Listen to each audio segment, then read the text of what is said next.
جب زندگی میں کوئی بھی مشکل پیش آئے، کوئی بھی ایسا واقعہ پیش آئے جو ہمیں اپسٹ کرے، جو ہماری مرضی کے خلاف ہو، جو ہماری خواہش کے خلاف ہو، تو سوچنا چاہیے کہ یہ میرے لیے ایک امتحان آ گیا ہے، کیونکہ اللہ تعالیٰ نے یہ زندگی بنائی ہے امتحان کے لیے. اس میں ہم سب کو ٹیسٹ کیا جائے گا، اس کے بغیر کوئی بھی یہاں سے نکل ہی نہیں سکتا اس دنیا سے. تو ٹیسٹ تو ہونا ہے. اب یہ میرے لیے ایک ٹیسٹ ہے، اور اس میں مجھ سے دیکھا یہ جا رہا ہے کہ میں اس میں کرتی کیا ہوں، میرا رویہ کیا ہوتا ہے، میرا طرز عمل کیا ہوتا ہے. دوسری بات یہ کہ انسان یہ سوچے کہ یہ تقدیر میں تھا، میری یہ ہونا تھا. اب مثلا روڈ پہ جاتے ہوئے سموتھ جا رہی ہے گاڑی، اور بعض اوقات آپ پورے بچا کے نکل رہے ہیں، اتنے میں کوئی اور آ کے آپ کو ٹکر مار دیتا، اور وہ بھی کوئی خوشی سے نہیں مارتا، اس سے بھی ہو جاتی ہے مسٹیک. کیوں ہوئی؟ کوئی کنفیوژن ہو گئی، اس کو اس کا اندازہ کوئی غلط ہو گیا، یا وہ سو گیا، کوئی بھی وجہ ہو سکتی. اب ایک حادثہ تو پیش آ گیا. اب اگر یہ حادثہ پیش آ گیا ہے، اب کیا جائے؟ تو سب سے پہلا خیال یہ آنا چاہیے کہ یہ اللہ کی مرضی سے ہوا ہے. اللہ جو چاہتا ہے وہ ہوتا ہے، اور جو نہیں چاہتا وہ نہیں ہوتا. قرآن مجید میں آتا ہے وَمَا تَشَاءُونَ إِلَّا أَن يَشَاءَ اللَّهُ رَبُّ الْعَالَمِينَ، اور تم چاہ نہیں سکتے مگر وہی کچھ جو اللہ رب العالمین چاہے. یعنی ایک بندے کی چاہت ہوتی ہے اور ایک رب کی چاہت ہوتی ہے، اور ہوتا وہ ہے جو رب کی چاہت ہوتی ہے. وہ کیوں ہوتی؟ اس لیے کہ وہ رب ہے. اگر اس کی مرضی نہ چلے اور ہماری چلے تو پھر کیا ہوگا؟ پھر تو ترتیب ہی بدل جائے گی. تو اس لیے ہونا تو وہ ہے جو وہ چاہے گا. اب بعض اوقات اس کی چاہت ہمیں بڑی پسند آ جاتی ہے، ہماری بھی وہی چاہت ہوتی، لیکن بعض اوقات وہ ہماری چاہت نہیں ہوتی، ایک کانفلکٹ آ جاتا ہے. ہم کچھ اور چاہتے ہیں، اللہ تعالیٰ کچھ اور چاہتا ہے، اور وہ ہوا جو اللہ نے چاہا، اور وہ ہمارے لیے بہت بڑی مشکل ہو گئی. مثلا ہم نہیں چاہتے کہ ہمارا کوئی عزیز، قریبی، پیارا ہم سے جدا ہو، فوت ہو کر، یا کسی بھی اور وجہ سے، لیکن اس کو ہونا ہے. اللہ کی چاہت یہ کہ وہ ہو جائے، اور وہ ہو جاتا ہے.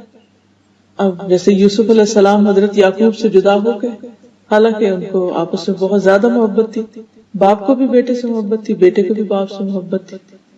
اب بظاہر تو یہ بڑا ہی مشکل فیصلہ ہے، بڑی ہی تکلیف دہ صورتحال ہے، لیکن اب کیا کیا جائے؟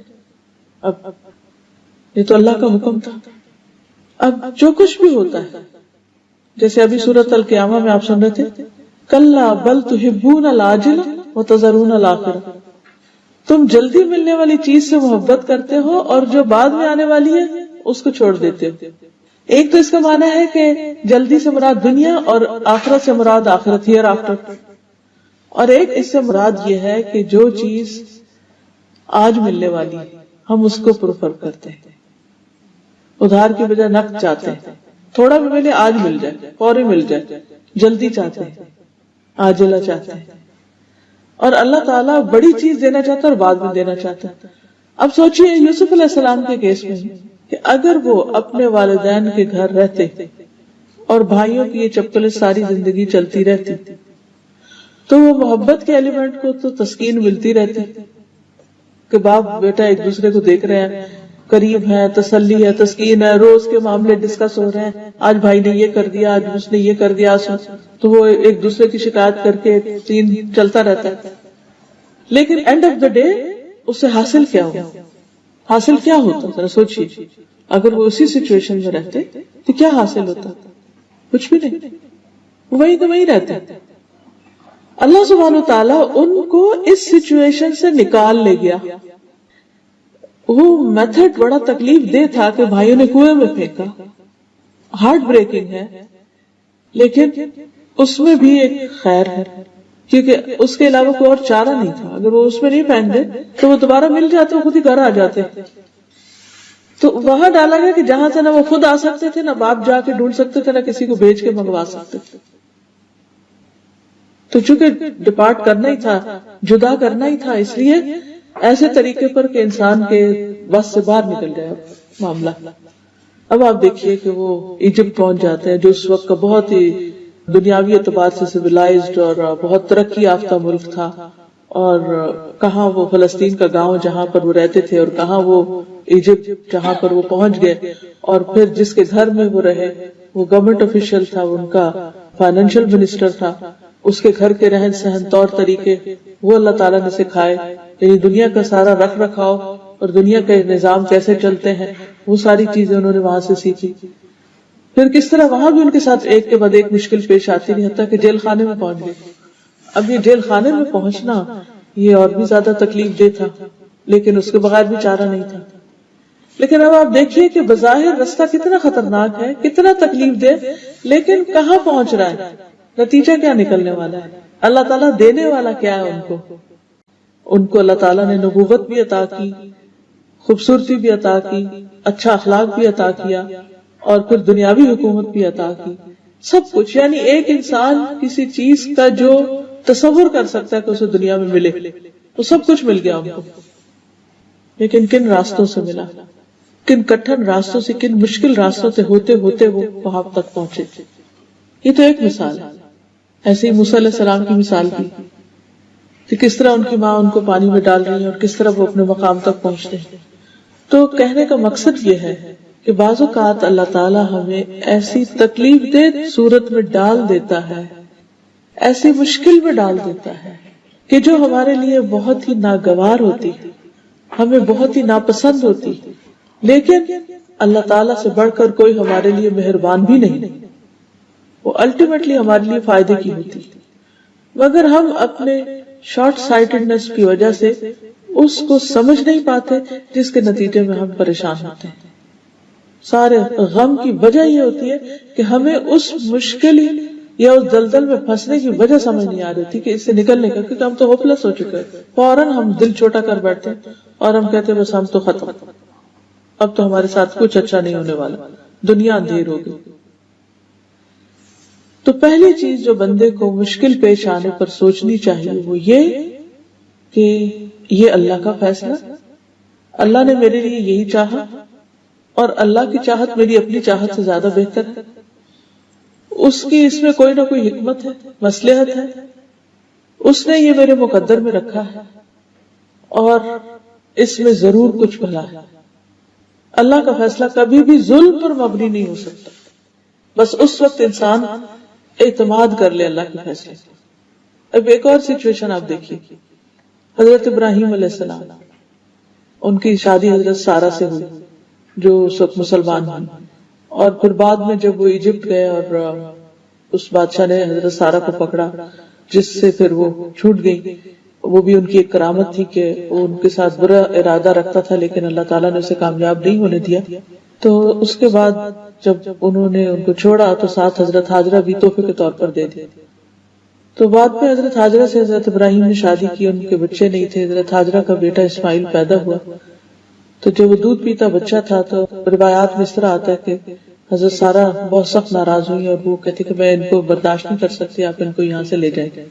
اللہ سبحانہ وتعالیٰ کے حکم سے حضرت ابراہیم حضرت ہاجرہ کو لے کر مکہ میں آ گئے، اور وہاں پر ان کو لابس آیا جہاں ان کے پاس ایک چھاگل پانی کے سوا کچھ نہیں تھا، اور وہ بھی ایک دن ختم ہو گیا، اور دودھ پیتا بچہ تھا۔ اور وہ جب چھوڑ کے جا رہے تھے تو انہوں نے پوچھا کہ کیوں چھوڑ کے جا رہے ہیں، تو کوئی بھی نہیں، کہنے لگے کیا اللہ کے حکم سے؟ کہا اللہ کے حکم سے۔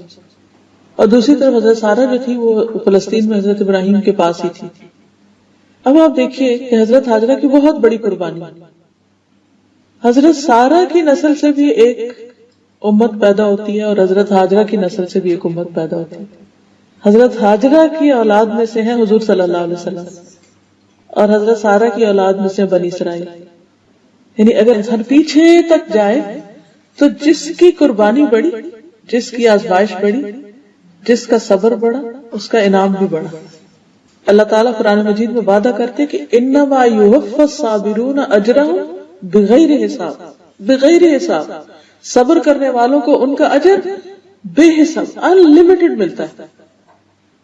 بعضوں کا دو لوگ بہت نیک ہوتے ہیں لیکن انسان ہونے کے ناطے ان کی آپس میں نہیں بنتی، ایک دوسرے کے اوپر کسی نہ کسی طرح غالب آ جاتا ہے، اس کا ہاتھ بھاری ہو جاتا ہے۔ یہ بھی تو ہو سکتا تھا نا کہ حضرت ابراہیم حضرت سارہ کو چھوڑ کے آ جاتے، لیکن کبھی ایسا بھی ہوتا ہے کہ زندگی میں ہمیں یوں لگ رہا ہوتا ہے کہ جیسے ہمیں پیچھے کر دیا گیا ہو، ہمیں اگنور کر دیا گیا، ہمارا حق مار لیا گیا. کبھی ہمیں ماں باپ سے شکایت ہو سکتی، کبھی بہن بھائیوں سے، کبھی کسی اور انسان سے ہو سکتی. کتنا ہیوملیشن کا محسوس ہوتا ہے انسان کو جب آپ ریجیکٹڈ اور ڈیجیکٹڈ فیل کرتے ہیں اپنے آپ کو. کبھی بچے پرواہ نہیں کرتے. یعنی ہر ایک کے مسائل فرق ہوتے ہیں، مختلف چیزیں سننے میں آتی رہتی ہیں. کوئی بچوں کی طرف سے پریشان ہوتا ہے، کوئی شوہر کی طرف سے ہوتا ہے، کوئی ماں باپ کی طرف سے ہوتا ہے، کسی کو دوست چھوڑ جاتا ہے. بعض اوقات بہت اچھے تعلقات ہوتے ہیں، بچپن کے فرینڈز ہوتے ہیں، لیکن اچانک کوئی بیچ میں اور شخص پڑتا ہے اور اس کی دوستی زیادہ ہو جاتی ہے اور آپ کو ایک طرف کر دیا جاتا ہے، تو اس وقت بھی آپ بہت ہارٹ بروکن ہوتے ہیں. کبھی کوئی دنیا سے چلا جاتا ہے. یعنی انسانی دلوں کی حالتیں بہت عجیب ہوتی ہیں اور یہ سارے صدمے انسانوں کے ساتھ ہی ہوتے ہیں. تو ایسی صورت میں جب بھی انسان یہ سمجھے کہ اس کا حق مارا گیا ہے یا اسے اگنور کر دیا گیا ہے یا اس کے ساتھ اچھا نہیں ہوا، تو اسے بھی اپنے حق میں اچھا ہی سمجھے. کیونکہ اللہ سبحانہ وتعالیٰ کسی پر ذرے برابر بھی ظلم نہیں کرتا، ذرے کے برابر بھی ظلم نہیں کرتا. اس سے بڑھ کر کوئی عدل کرنے والا ہے ہی نہیں. اس لیے کبھی بھی انسان کو یہ نہیں سوچنا چاہیے کہ میرے ساتھ اللہ نے اچھا نہیں کیا، اٹس ناٹ فیئر. نہیں، یہ کہنا چاہیے کہ اللہ مجھے سمجھ میں نہیں آ رہا کہ یہ میرے ساتھ کیوں ہو رہا ہے.